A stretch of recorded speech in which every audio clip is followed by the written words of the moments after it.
everybody. Welcome to episode 257. That's right. We're on the far side of getting to episode 300. And on this show, we're going to tell you about Broncos, and not the new Bronco, not the classic Bronco, but we're going to tell you about a Bronco like the OJ Bronco. And oh my God, what's going on in this world? It's sold for a ton of bricks. But I'm also going to tell you guys about a story I read on Reddit about the worst girlfriend in the world. And of course, we're going to bring you some great automotive stories from our friend Eddie Van Halen, who passed away this week. So it's all coming on this week's episode of Shift and Steer with myself, Brad Fanshaw, guy over there. I think if I point that way, it's right. Aaron Hagar and the Matt Brady Bunch squares. DeAndrea. But Matt, do we have a word from our friends? Yeah, before we get started, a word from Geico. I don't know if you know this, guys, but you know what's really scary? Seeing just how much you could be saving on car insurance by switching to Geico. With Halloween coming up, it's almost as scary as that homemade elf costume that Aaron's mom used to make him wear in junior high school.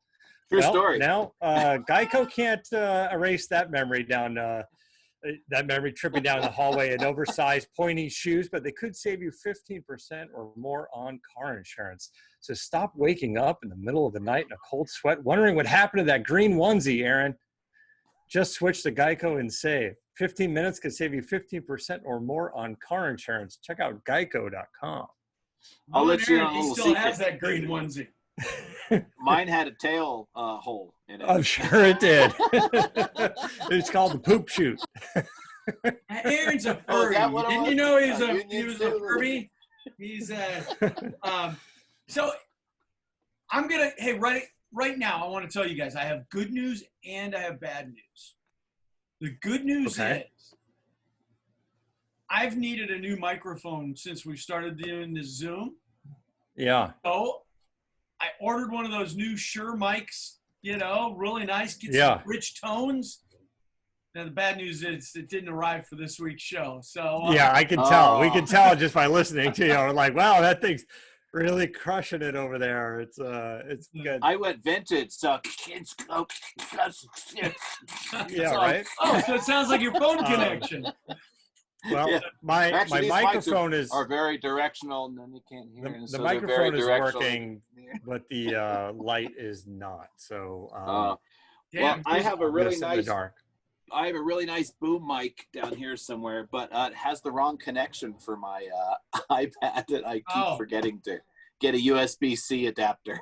Well, as of episode 258, I should not sound like I'm in a tin can anymore. So let's keep our fingers crossed. You don't sound like you're in a tin can, Brad. You sound like you're cleaning the inside of a deep-holed boat, so. I got to bring up the boat again, huh? So. Yeah, I thought I'd bring up the boat again. Hey, so you guys, we've been talking about Ford Broncos on here. We know the new one's coming out. There's a lot of enthusiasm. We've seen tons of aftermarket companies that are going to be doing stuff for them. And we know that the vintage ones, the little square-bodied ones, have been popular for years, going for huge dollars in auctions and the OBS trucks. Yeah, exactly. But I ran across, what is referred to the 91 Bronco that's referred to the OJ version, The OJ Bronco. Yeah, the OJ Bronco. In glory white. I ran across an article that said there was a guy who bought one, and he had bought it for his dad. His dad got ill, and his dad passed away.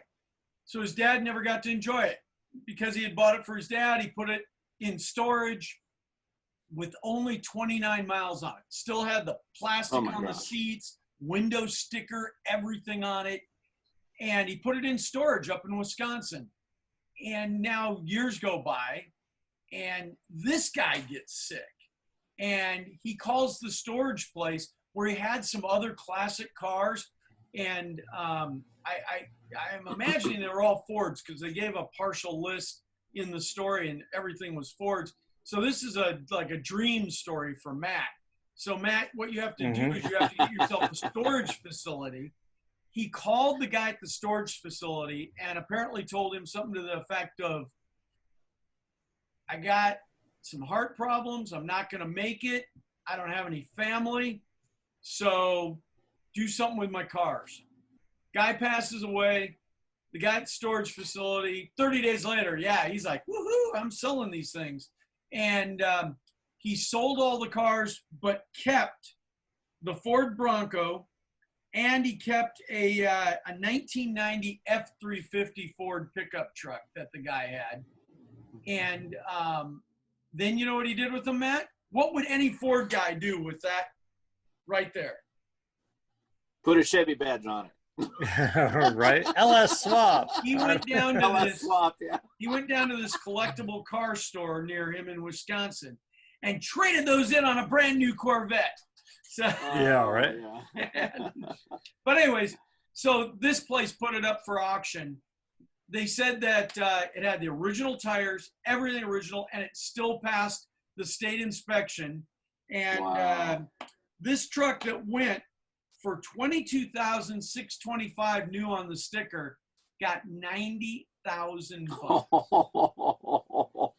Yeah. Wow. What's awesome. Interesting is this isn't a V8 car either. It's a 4.9 inline six with a 5-speed manual. Exactly. Wow. And it's white with a red interior. And the red interior still has plastic on the seats. Was it velour interior? Oh yeah. Was it Oh yeah. Oh yeah, man. This is 90s all the way. But I mean, so it's that weird red too. It's like, where did that red come from? And there's so much red, and there's like the dash and the doors and the seats. Like it's just so much red. But what does that remind you, Matt, of the Mustang? Some very LX bad jokes. Of the era. Yeah, right? kind of. Yeah. I mean, they were that generation of Fords. I always looked at them because Charlotte had a Fox body Ford, and I always looked at them. The dashes felt molded, like they were just one big stamping, boom, and they were stamped all at once. But so this whole story, my question is, guys, is that truck worth that much, or is this a case of people sitting at home with nothing to do, and they're like going, oh man, I'm buying something, Maybe. 29 miles, I'm getting me a Bronco. I mean, it's and then I won't drive it because it's only got 29 miles on it. Here's the problem that I have is I just don't know what to do with the cars that have so few miles that you can never get the minute you drive them. Not even because the car, all of its value is in the 29 miles. What do you do? Brad, when we were at Barrett-Jackson and that 93 Mustang Cobra R model sold for like $120,000. A friend of mine bought that car. And he's got like the lowest mile 93 R model. And it's, it was never dealer prepped. It's wrapped in plastic. He also has the lowest mile Fox body Mustang, the Celine SA10, which was the 10th anniversary car, but they only ended up making 9 of them. Wow. And his is still basically wrapped in plastic and everything. And they're great and they're collectible, and he's got a bunch of other cars that he loves to drive, but he can't drive these cars. All he can do is just photograph them and put them on Instagram every once in a while. And I guess, he's like a lot of us, he's got the sickness and he's got to have these goddamn things. But I just don't know what to do with, I don't know. There could be like pieces. Museum pieces. Okay, so I get it. If you have the Celine and it's one of 9 made, or the Cobra where there's 107 made, I kind of get that. But what do you do with 29-mile Bronco where they made 1 million of those goddamn things? Yours just happens to be the one wrapped in plastic with 29 miles on it. Right? Like, is there real? I know. It's not even. You put it in an OJ museum diorama. No, but you're right. The Celine, at least, there's a history. There was a reason they only made so few of them and everything. And even like there are quite a number of Buick GNXs that you run across still in factory wrapper with the, because guys bought them. They knew they were rare. They put them away. And it's, you know, when I think of my Baldwin Motion Vega and it's a 71 with 26,000 miles on it, I don't want to drive it and put miles on it, and it's got miles on it because, one, it's worth so much you don't want to have somebody run into it because some guy might come 85 miles an hour through a neighbor. I know, hard to believe, but it could happen and hit you. But it's even that, low mileage cars like that, but at least there, if it has 27,000 miles, it's not worth anything less than 26,000. But 29, and on a Ford Bronco with a 6 in it and a manual, you guys heard this story a million times, but one of the reasons why I sold my M3 now was I just didn't want to put more miles on it. I felt like there was some value in having 26,000 miles on the car. Yeah. Now it's up to somebody else to decide if they want to add miles to it. But if I put another 15,000 miles on it, what does that do to the value? And then do I sell it later? Do I sell it now? Do I lose money? Do I make money? Does it go up in value? And it just felt like this was sort of the right time. Now, obviously, I needed that for other projects and stuff I needed to finish as well. But it just kind of felt like that was the time. And once we dyno tuned it and got it tuned up and all that stuff, I kept telling the guys that were all working on it, I was like, let's stop driving it. You know, I don't want to sell it with 35,000 miles or 40,000 miles. I wanted there to are be some magic numbers. 26. What year was the Bronco again? A 91? 91, I believe. Yeah. So the only way I think that Bronco is going to be worth more money is if it has 91 miles. Now, do you think, it could be. Do you think some dude was sitting at home and he was like, oh man, an original Bronco with 29 miles, he bought it, and then when they were sold and it came a buyer and he went, wait, not cylinders. One of the square ones? Oh shit, I didn't even look at the photos, you know. Like I think the truck was in Michigan. If they ship it to, I don't know, Texas or something, does it show up there with 32 miles on it? Like, does that make a difference? Of course it will. Yes, you know it will. Yeah, because it's becoming so much the 29-mile Bronco. Like, how do you literally push it onto, you know, a reliable carrier truck and not add? I know disconnect. No, I get you can unscrew that.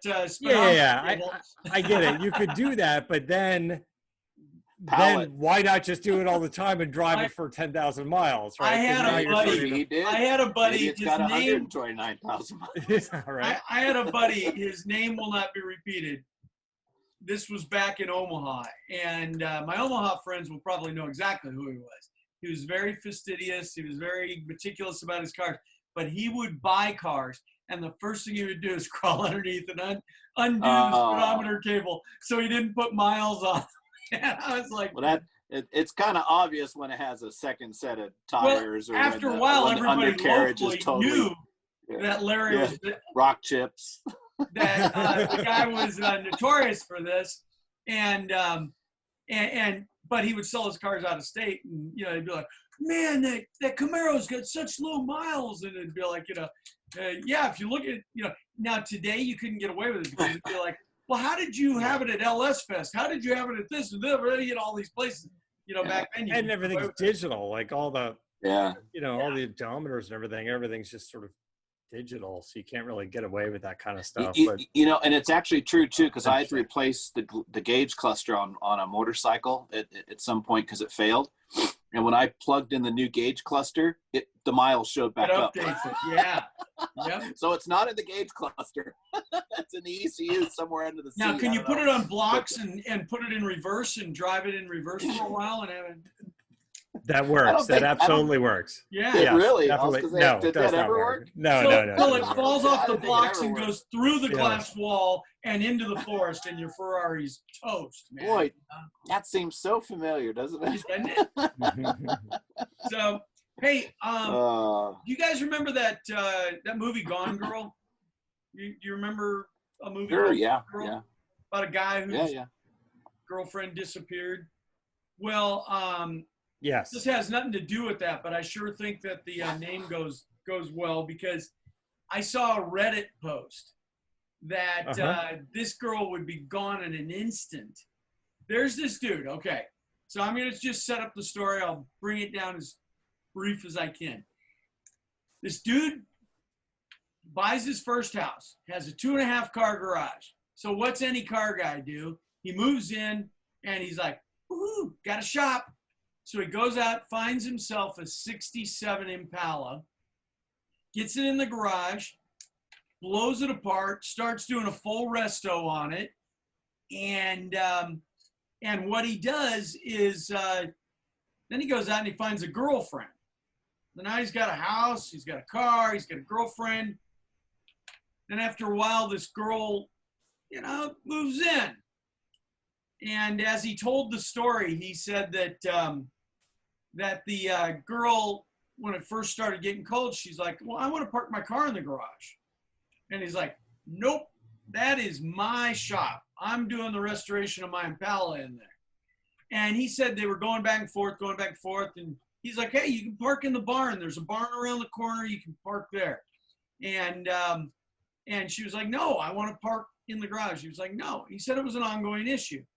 So the dude goes out of town for business. He was gone for like a week. And when he got back, what do you think happened, guys? You ever heard of got junk? In the garage? Yeah. You ever heard of those trucks rolling around with got junk?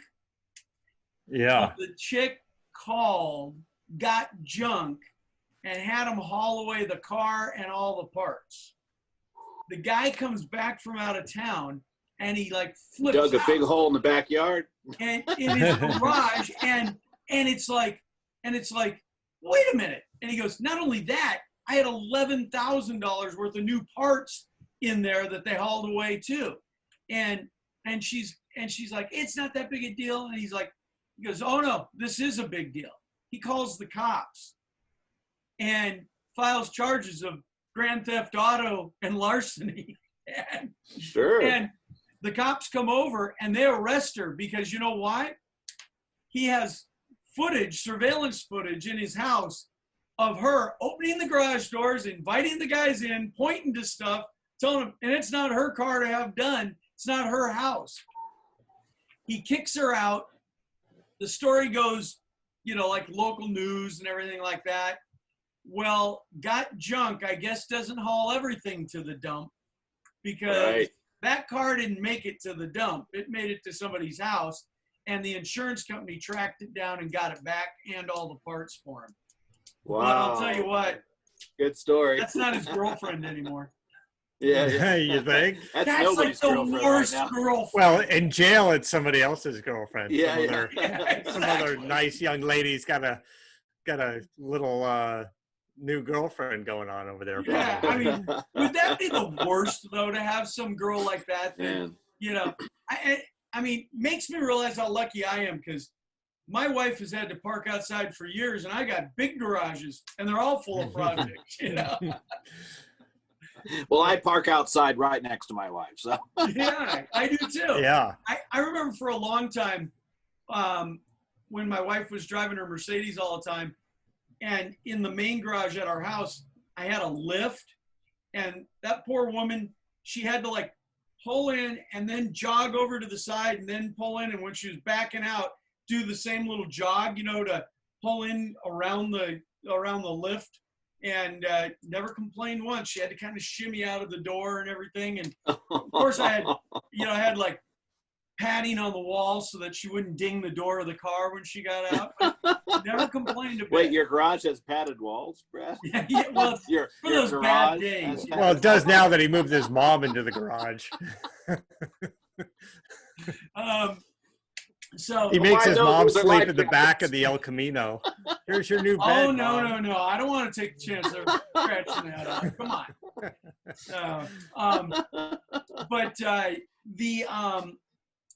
What else is going on, guys? We are gonna get into some great stories about our friend Eddie, who passed away this week. But what do you guys got going on in the world before we go there? Well, we did something last week, and I don't even remember what it was, but we were supposed to come up with some sort of list of cars. Well, it's going to have to wait till next episode because we had a friend die. I'm over it. All right, good, because I didn't come up with a list of cars. I was just going to wing it. Oh, okay. it came off with a list in my head. So we're gonna have to push that again for something else. Speaking of pushing, what car were you posting that you guys were pushing onto a hauler over at Corolla's? Well, to be fair, it drove under its own power. Okay. So, yes, it did quite quickly. I'm like, whoa, they're really hauling ass up yes. that ramp. I don't know if it showed up in the film, but the Paul Newman documentary that we made was also largely based off of the book, Winning the Racing Life of Paul Newman, the book that we licensed. And in that book, there is a full page like color photo of this cool car that Newman drove. It was a Ford Escort with a Cosworth engine. Oh, yeah, that's right. And it was one of the few cars that Newman also personally owned. So it wasn't in his normal silver and black livery or the Bob Sharp red, white, and blue livery. And it was one of the few cars that he owned for a little bit. He also owned one of the Oldsmobiles that became a Camaro, and they owned the 87 2+2 car and a Nissan and a couple of others. But we've known about this car for a long time. We obviously saw it in the book. A nice gentleman named Ross Bremer owned the car in Florida. He's also good friends with the Amelia Island guys and Bill Warner, who runs Amelia Island. He had a Newman car as well. He had the Bob Tullius and then later Paul Newman Triumph TR6, the Roadster that we have now that's silver and black. So cool. Which is a championship car. It's one of Newman's championship cars. And I believe Tullius had a championship in it as well. So it's a very, very cool car. Ross has decided he didn't want to race the car anymore. He's getting up there in age. I think he's well into his 80s. And he's like, hey, it's just between COVID and his age and not wanting to race the car anymore, he decided to sell it. Now, we've been talking to him for years about it. And we finally were just able to get on the phone and make the deal. And we talked about it on CarCast, and the video that I just posted a few days ago, as you're listening to this, was that car getting fired up and getting loaded up onto the passport transport carrier in Jacksonville, I believe, to be sent out here. So we don't have the car yet, but cool. They fired it up. They're delivering it, and it's a cool little car, and that Cosworth engine is kind of badass. And you heard it. You got a little sample of hearing that thing, and that's just idling onto the trailer. When that thing's on the pipe, it sounds fantastic. So it is kind of fun to get that car over here in the collection. It's a dark blue with a red stripe on it. You'll see it up on my social media. And then when it gets here, we'll get some more photos and videos of that car firing up. But we talk about all the time about Adam's got a few of the Paul Newman Porsches now, and certainly all of the Datsuns and Nissans and all the BRE cars. And people ask, hey, you don't have any American cars, where's the American cars? And Adam often gives me shit on the air about the Mustangs, but the truth is we do have American cars. We have this Ford Escort now, and we have both Oldsmobiles that Newman ran, I think in 89 or 90, which is kind of interesting. And somebody even asked me on social media as a joke, they said, oh, did Paul Newman ever drive a Fox body Mustang? They're like, ha, ha, ha. The answer is yes, he actually did. It wasn't something he raced for an entire season, but he did a few races in, and it got restored recently. And it was, it came across my desk. We looked at it several times. We were unable to make a deal for the car because they wanted to package it with other stuff. And so it's off to a new home. We weren't able to get it, but we did like the idea of getting the the Paul Newman Fox body Well, you Mustang really as well. like the idea. But I like the idea, and it was a little bit of a who's this week? I don't know. It was just kind of like with Adam buying that car, it was a little bit of an "I told you so." And he's just like, "The Fox body." Every time he does a tour of his shop, and mine's sitting over there, and he's like, "Ignore that piece of shit. That's not even my car." Like he does a lot of that as a joke. So I wanted him to have a Fox body so badly, so I could go, "Oh man, look at look at the Fox bodies." Adam's super into Fox bodies now, and he's really sort of changing the collection toward Fox bodies. So funny. But so I wish we would have gotten that car, but unfortunately, no. But anyway, that's a cool car. Maybe in the second year of COVID, somebody will have to sell it. So. Yeah. And speaking of racing, I took out my little track car on Monday with my son and my wife. We all went to Thunder Hill, and we had a really, really, really fun day. It's like third day out on the car, my second event. It's a little E36 M3 that's fully built for track time, and boy, it's so nice to have, and such a luxury to have a track only vehicle. I mean, I trailer it there. It's not, well, it's registered, but it's a novelty. It's I don't drive it on the street. It's really not good on the street. Yeah, but it's really fun. And I found out at the end of the day, because of the smoke, it was really smoky out there because the fires are still raging in California. We were allowed to run with the windows up, but it was too hot, no AC, no fresh air in there, so I left them down. But it would have been fun to drive with them up too, because on a track day they always have to be down. Yeah. So it would be a very different experience with the windows up, but I didn't find out till the end of the day. Now, did Finn get any seat time in the car? Is he to that level yet? No, or? You know, I mean, I'd love to say he's ready. Yeah, and he did really well as a passenger. My wife did, I don't know, 4 or 6 laps, and she's like, I'm done. It was right after lunch, but Finn trooped it most of the day. No, only because I'm driving with really, really experienced guys. It's kind of a high level experience group, and I feel like the low guy in the totem pole, so I didn't want Finn to be in danger or endanger anyone else. He's not quite there. It's a big car for him. I'd love to get him into a really affordable Miata, to let him kind of learn to stretch and really get that car going, and like we said with Paul Newman, learn to drive a slow car fast rather than get in the M3, which is, it's big and it's a lot of car. It's got just enough power to get you in trouble, but it sticks like glue. I've got Nitto NT1s on it right now, which I really like. I usually run Toyos, but I'm really happy with these Nittos. I'm getting a lot of heat cycles out of them, and I'm still good to go for another couple of days. But I was so tempted. But it just wouldn't be a smart fatherly thing to do. Yeah, it's tough patient. When the rest of the pack is aggressive. Yeah. So I've done a few kind of track days like that where we've done sort of two things. Is one, we've separated it into 2 groups, the experienced and the new guys. So the new guys can go out there with an instructor or with a friend, and exactly.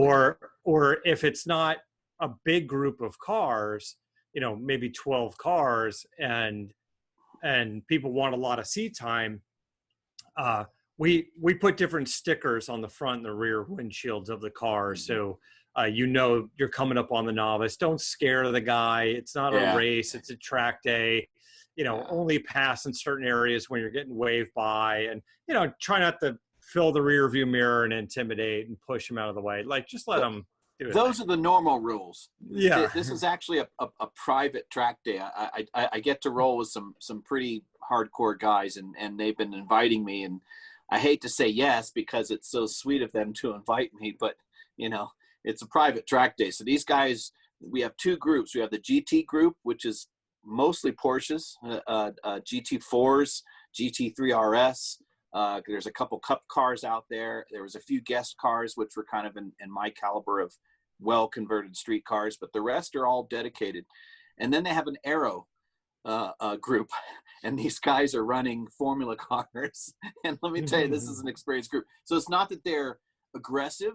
It's just that they're very, very fast. And And I think that the issue is someone who's new keeping their line and not panicking, and that they're so far below the speed threshold that when you come up on them, you're coming up on them too fast because they're not going as fast as the rest of the group. So yeah, but those days with those kind of guys, Matt, I love those. And Finn probably could go out with those, but we do those in Sonoma.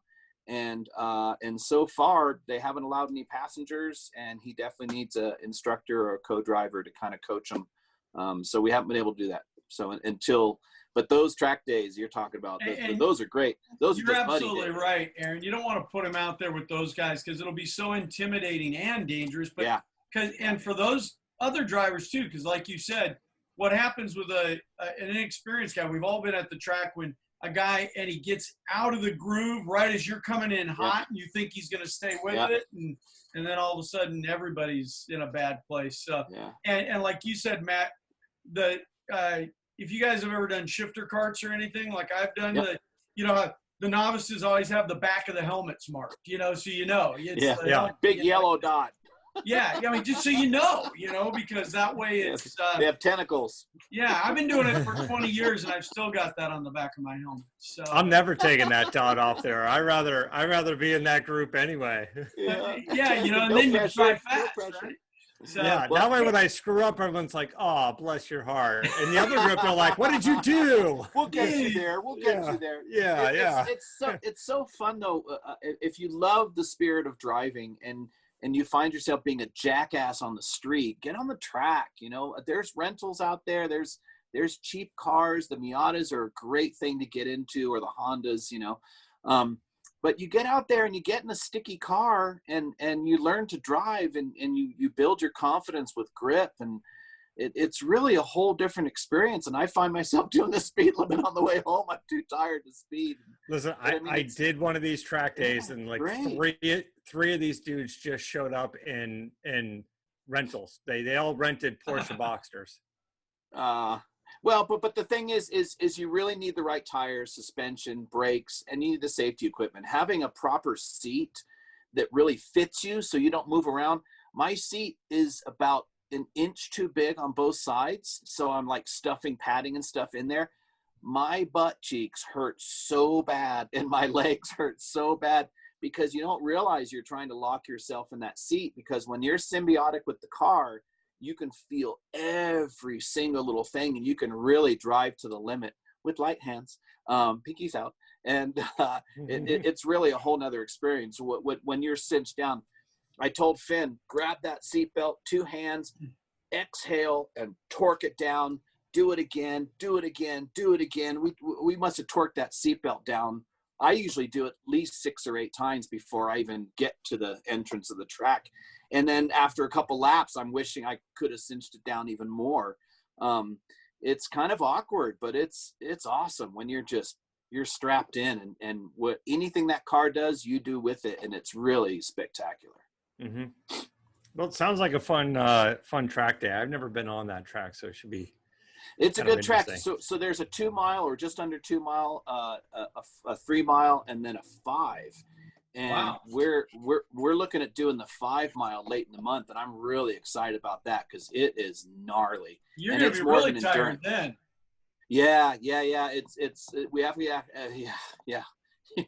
It's going to be exhausting. I have to say it. The 5 mile really is more of an endurance run, and it's hardcore. So you got to make sure you got good stuff, and you're not going to fatigue the car out because a lot of corners.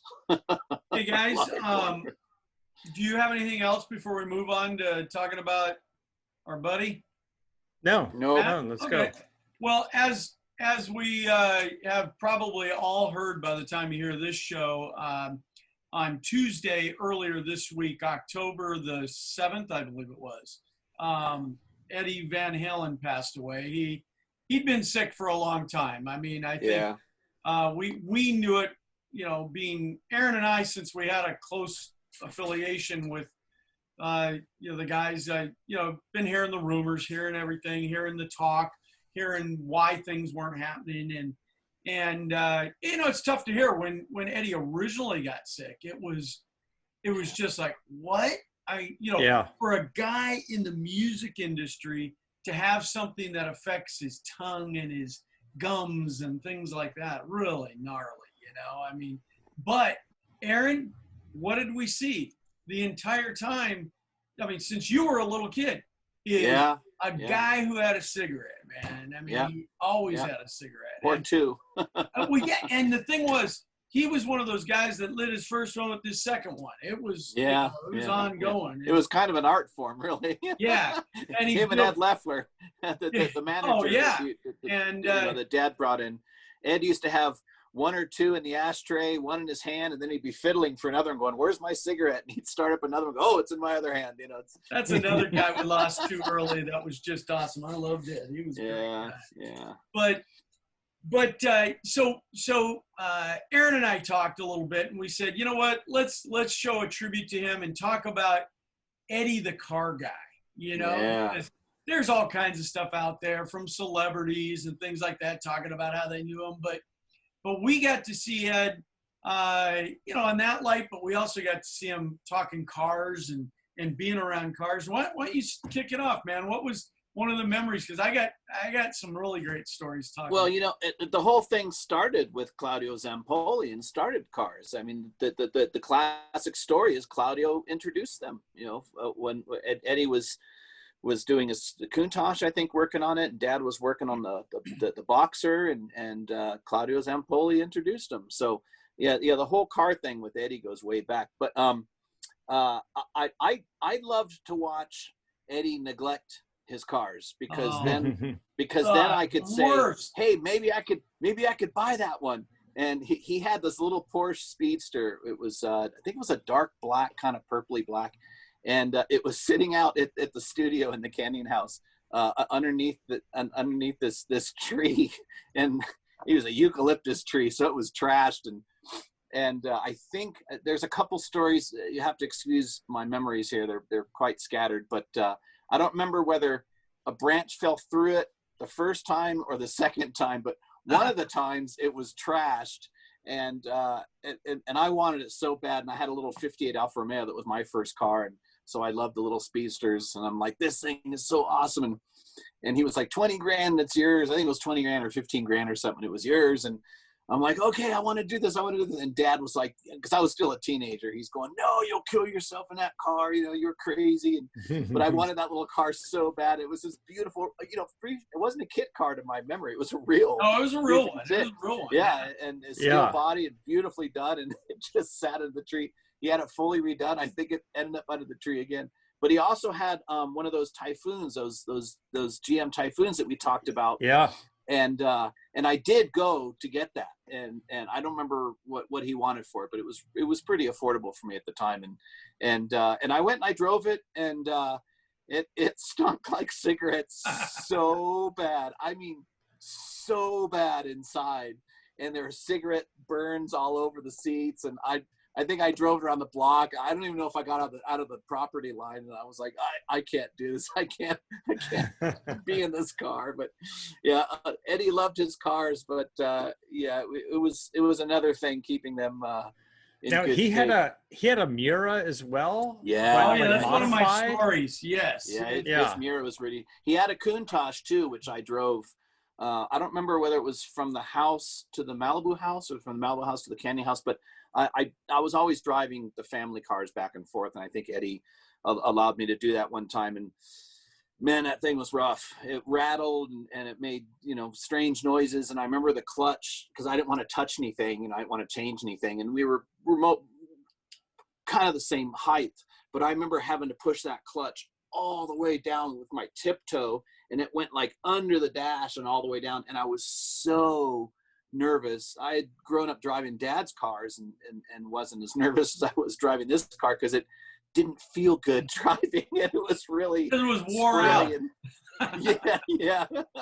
And you couldn't see out of the thing, and it was hot in there, and I just remember I was a wreck. But what a special life growing up with him and my family and all the special things we got to do that we almost never talk about, And the thing is that I think you can kind of go along with this, Aaron, is that we're not talking shit about Ed. We're not talking him down. No, he was a car guy, but when it came to taking care of those cars, he drove the shit out of them. But he also just parked them. I mean, let's talk about the Miura, the Lamborghini Miura.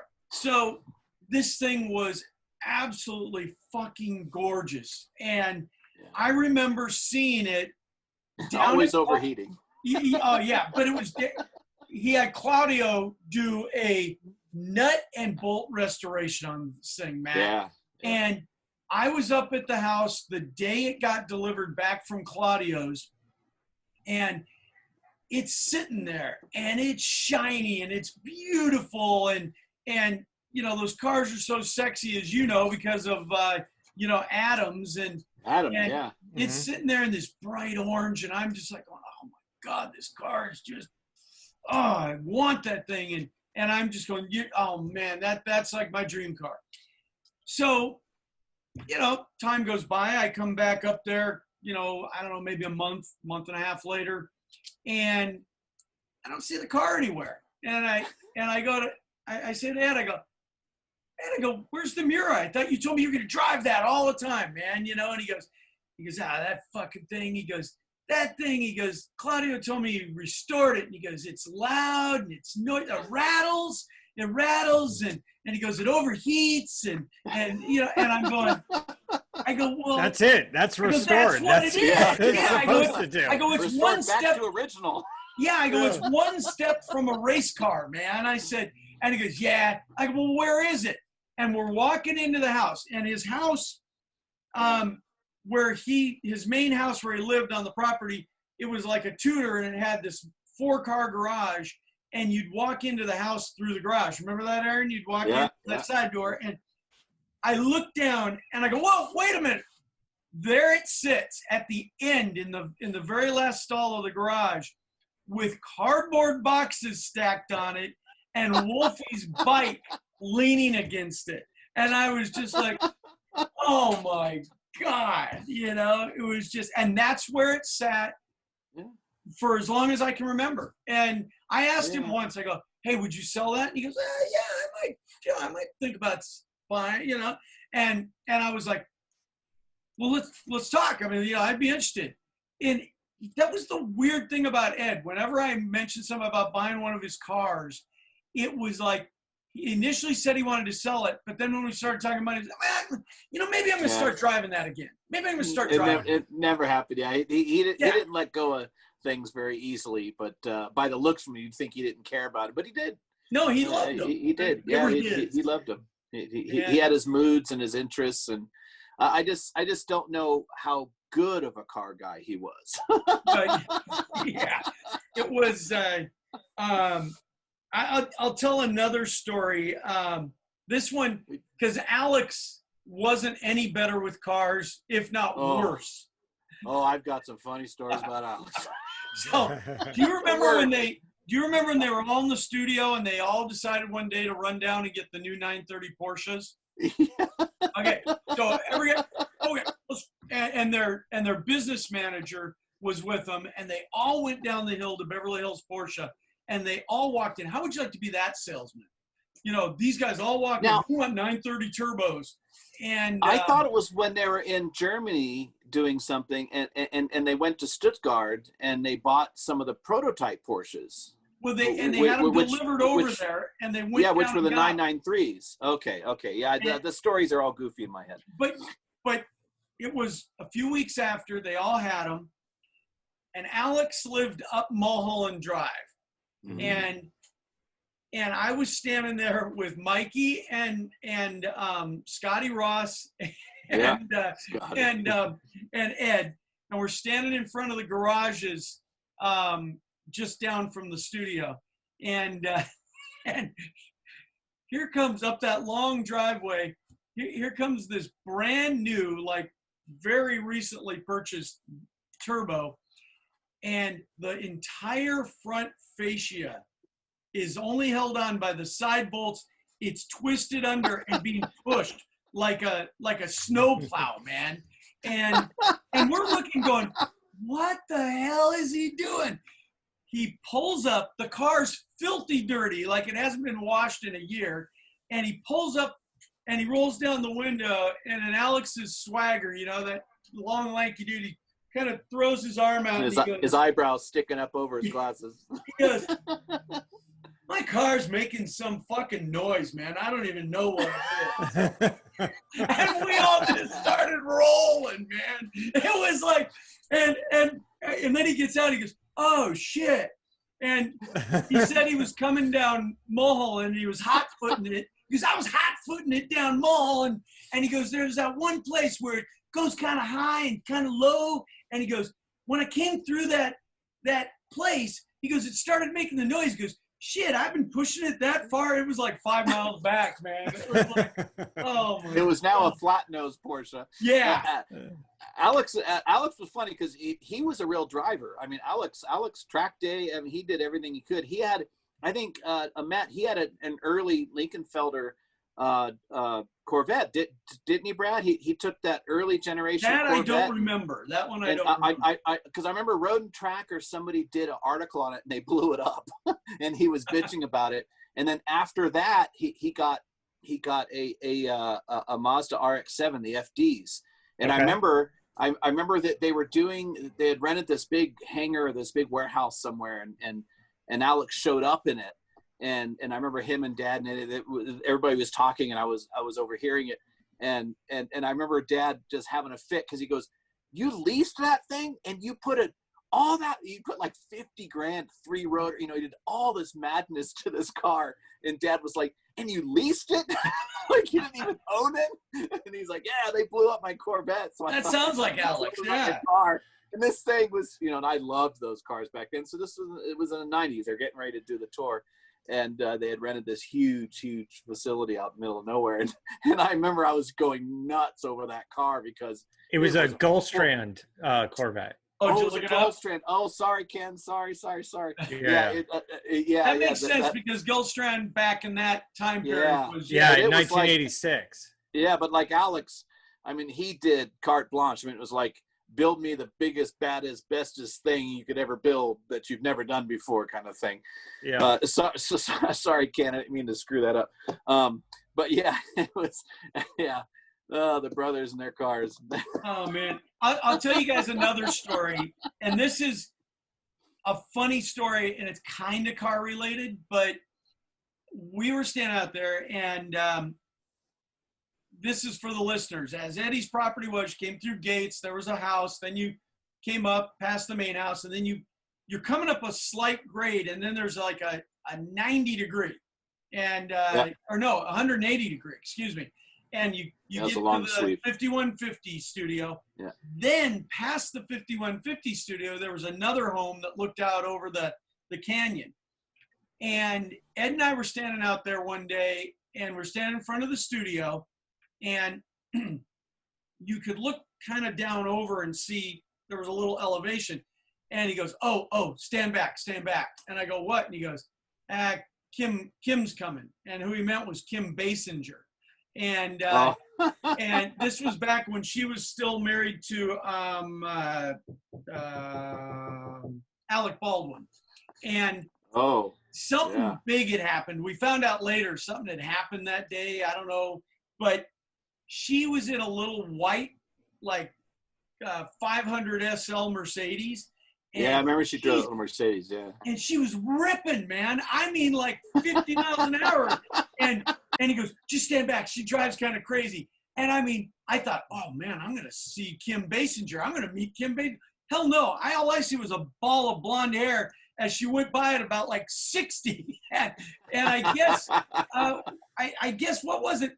They rented that house as like their office, their production office. Yeah, it was something like that. Because after Ed and Val built the big house, right? Then I think that other house got rented out. But yeah, it was a production office. Passed us and barely missed us standing in that street, and then we just see her get out and like huff into the house, and then it was like I saw something on the news right after that, and it was just the way he said, "Oh, here comes Kim." get back. Yeah. He drives kind of crazy. I forgot about all that stuff, you know, with my brain. I forget all these things. And yeah, it was really, you know, my mom and I have always called that era of our life like the golden age, because it was gilded. It's like when Dad was in the band, everything was elevated. You know, we went to the Grammys and we went to movie premieres, and, you know, people would climb the galley sheet. He would climb the gate, you know, at the house. I mean, it was just a celebrity fest between Malibu and the Canyon House. And it was a really fun time because it was just an extended family. You know what I mean? It's like, yeah.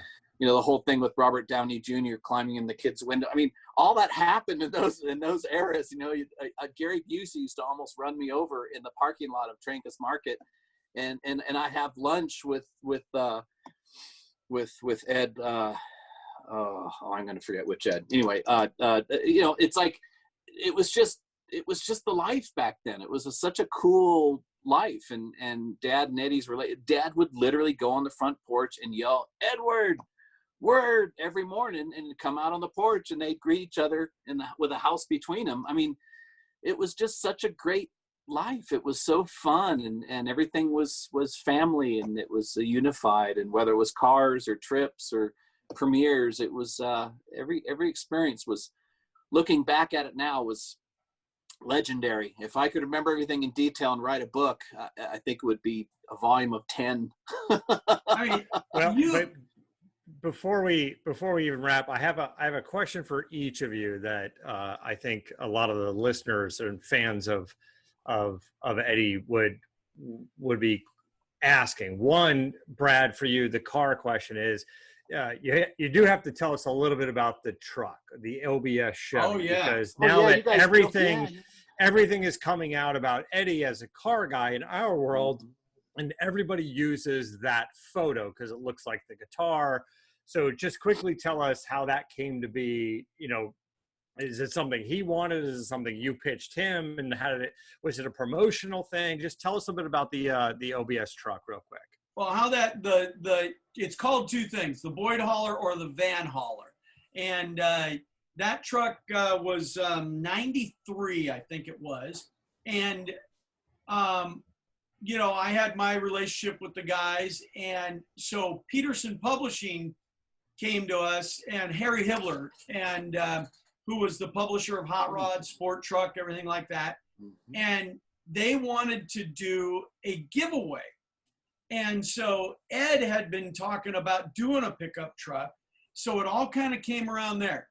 Through the Chevrolet engineering and performance department, there was a guy named Mark McPhail, and then Herb Fischel.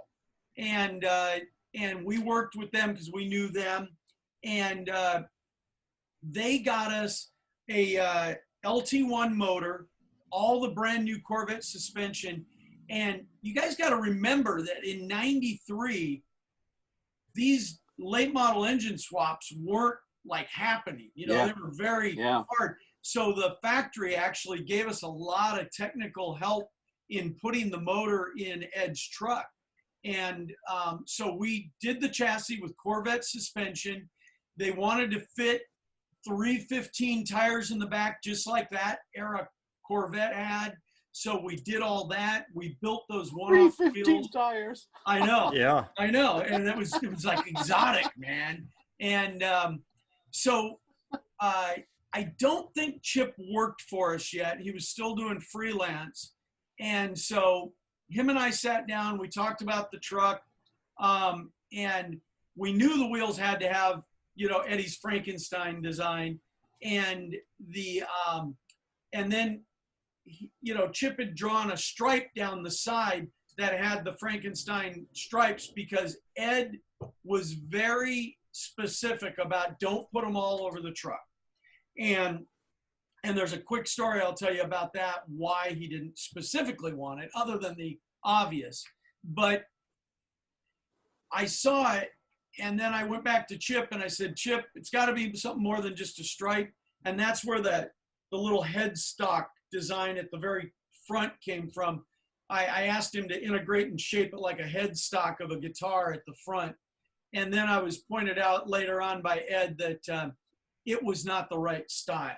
It was, you know, because he had a very that's not the outline of my headstock. And I was like, okay, sorry, you know. But the truck was really cool. There were 2 built. And I posted recently some shots of the all over stripe one. And that was given away in a sweepstakes. So we brought both trucks to the studio. Excuse me, we brought the giveaway truck to the studio. Eddie was photographed with that, and those are the photos that you've seen of me the day I was there. And I remember they said, "Jump in there, Brad. Let's get some photos of you and Ed together." And he goes, "Here," and he handed me, you know, his guitar, and I was like, "Oh man, I don't know how to play guitar." And he put it over me, and I remember I kind of put my arm across the neck of the guitar like that, and he grabbed my hand. He put it and he positioned. And if you look at the photo, I look like I can play because he set my fingers up for a chord and he whispered real playfully in my ear. He kind of went, "At least you can look like you know how to play."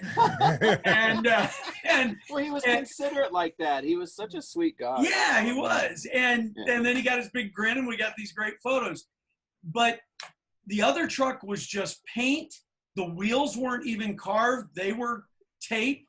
And it was a bone stock truck other than being lowered. We did our Boyd lowering. We did our roll pan on the back, but it was all stock other than that. But I remember the day we took that truck up to Ed, because it was done months after the giveaway photo. And I drove it. And Boyd followed me. And there's a photo that you've seen on the net of Boyd, Eddie, and I leaning against the nose of the truck.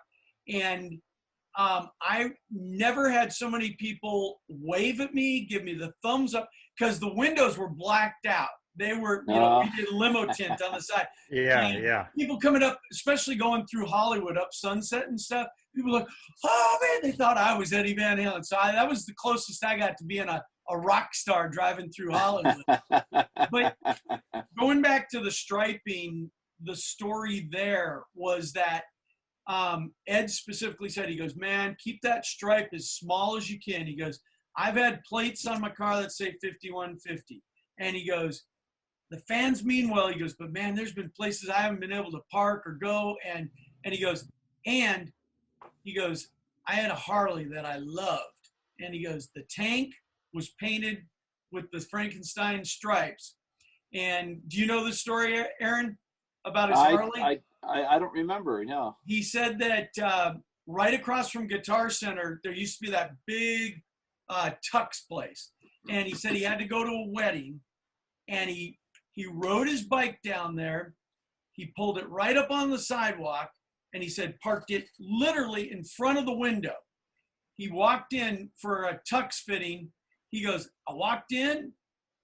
The guy goes, "You can try it on right in there." He goes, "I walked in there, threw it on, came out to look in the mirror, and my bike was gone." And he goes, "I said after that, I'm not putting Van Halen on anything again." Yeah. Because it's just a target. But no, the truck was legendary, and it went down. That truck, as we talked about earlier, I tried to buy it back from him like 5 times. Because just like the Porsche, it was sitting underneath those eucalyptus trees, and it was sitting there and just started becoming part of the earth. And eucalyptus is the worst. Okay, but there was 2 trucks, one with the single stripe and the Frankenstein in it, and then one with the stripes all over it. Yes. And one of them, the one with the stripes all over it, was a giveaway truck. Mm-hmm. And it was bone stock, but it was lowered. Yeah, and then he owned the other one, which had the Corvette suspension and all the mods. And the LT1 and everything like that. Because somewhere around like 2010, I believe his truck with the one stripe came up at Barrett Jackson. Oh. Joe, who we know, Joe Seb, I always mess up his last name. But you guys all know Joe from Phoenix, RPM Motors. Oh, yeah. Yeah. Mm-hmm. Go ahead, Matt. I don't know what the Petralia. Oh, Petralia. Thank you. Joe worked for a car dealer down in San Diego who dealt in exotics, collector cars, and Ed had tripped in there and fell in love with something, and they asked him if he still had the truck, and he said, "Yeah, I do," and he traded it in, and it was a piece of crap. I'm sorry, but by that time it had been sitting out so many years, and so they totally repainted it, and they replicated the wheels. We'd done them in 16-inch originally. They replicated them in 20-inch, and then they just restored the truck and sold it at Barrett Jackson. And I believe it went for like, I was surprised actually, because it had the heritage of Hot Rods by Boyd. Boyd had passed away by the time it was sold. I thought it was going to go for huge dollars, but you know what the difference was? Ed didn't come up there on stage. Like when we sold your dad's Shelby, I told your dad he's got to be there, and we got huge money for it. That thing would have gone in the hundreds of thousands of dollars if Ed would have shown up, but it only went for like, I believe, $39,000. I'm not sure. Oh my God. Yeah. Wow. I don't recall, and yeah. But anyway, it was a good story behind that, so I wanted to let me tell you one story and then, within the story, because this is hilarious. So the day we dropped it off up at the studio up there, Wolfie had to be maybe 10 years old, maybe 8 years old. I don't know. He was a little guy, and Boyd, who was not a big Van Halen fan, Boyd was, didn't, and we were sitting there and we're leaning against, we're talking, and here comes Wolfie, comes running up, and Eddie had gone in the house, and he comes running up, and Boyd loved kids, and he looked down and he goes, "Hi, how are you?" And Wolfie talked really fast. He went, "Hi, I'm really good. How are you?" And Boyd goes, "What's your name?" And he goes, "Wolfie." And Boyd goes, "What's your name?" And he goes, "Wolfie." And he goes, "I'm sorry, say it one more time." And he goes, Wolfie Van Halen." And he goes, and he looks at me and he goes, "What the hell did he say his name was?" And I go, "It's Wolfie, like Wolf, short for Wolfgang Van Halen." And I'll never forget, Boyd looked at me and he goes, "What kind of name is that?" It was just classic, man. It was just classic. Oh, that's awesome. Anyway, so the other thing I wanted to ask was, because of all the stories of over the years of Van Halen, and of course your dad, Sammy, and everything's good and everything's bad and everything's good and everything's bad, and of course rock star life, there's attitudes, there's egos, there's alcohol, there's whatever. But what was the relationship between Eddie and your dad, let's say toward the end here of Eddie? People knew Eddie was sick, your dad knew Eddie was sick. I don't know, the last year or 2 years or 6 months or whatever. Like how would you describe it? Well, it was always complicated. And it's simple as that. It's complicated. I think because they didn't speak to each other for many, many, many years. They spoke through others or just read what was posted. And, I think they would have got along a lot better if they would have just talked. And I actually read, like everybody else, that Dad had been talking to Ed this year. And Dad really kept that a secret, even from me. And I'm usually the one that knows the deepest, darkest of things. Dad and I have always had that relationship, and not always, but we've had that relationship. And I was kind of surprised.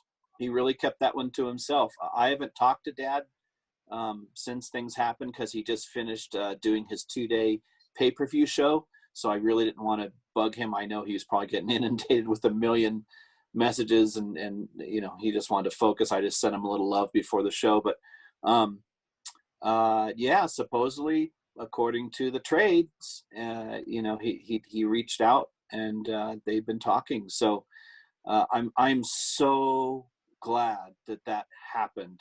If it happened, it seems that it did. But I haven't confirmed. Again, it's unconfirmed for me, at least. I'm so glad, because, you know, as complicated as it was, those two really, really, really deeply loved each other. For most of what I remember, I don't remember all the turmoil, to be honest. I was around when they were infatuated with each other, and they both elevated each other as artists and human beings and people and emotional creatures. You know, they were the best of friends, and always inspired and always excited. And Eddie was so excitable and was so passionate about things. He was like almost too passionate about things, you know. It was uncomfortable sometimes, you know. He'd give you the biggest hug and kiss you right on the lips, and you're like, dude. He's like, I love you, man. You know, he was a really sweet and passionate guy, and you know, he shared that. And I watched him and Dad just yell at each other through the windows at all hours of the night and day, and work together like you would, I don't know, yourself. They were one for the longest time. So to know any kind of turmoil between them was just heartbreaking. And if this was to happen, you know, that there's always that sign of regret and not having done something when you should have, and made contact when you should have. And I'm so glad that they spoke, and Dad quoted, you know, having a love affair. It was love, you know. It's so great, because to bury the hatchet, so to speak, and rekindle some of that energy for them in their years now. You know, Dad's 73 in a couple days. It is really good, because Dad holds things very close to his heart. I'm sure he has regrets, and I didn't want that to be one of them. You know, that's Well, listen, that would be rough. And Michael Anthony, who we all love, sort of seemed like he was always kind of Mikey. It seemed like he was sort of always stuck in the middle of the good and the bad, and just kind of everything. And I would imagine that this hits hard with Mikey as well. I don't know if either of you have spoken to Mikey since. I haven't. It's for the same reason that Aaron, you know, because they're doing their pay-per-view, and plus, you know, I really wanted kind to of reach a out thing, to Mikey too. You want to give people space, you know.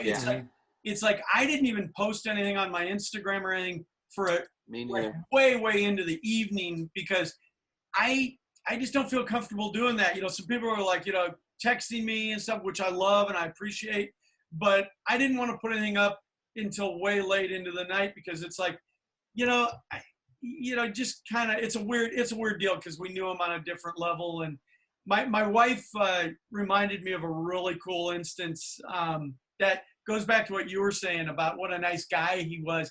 And what a lot of people don't understand, and you and I talked about, Aaron, is that he was actually a really shy guy, you know, but he was very caring.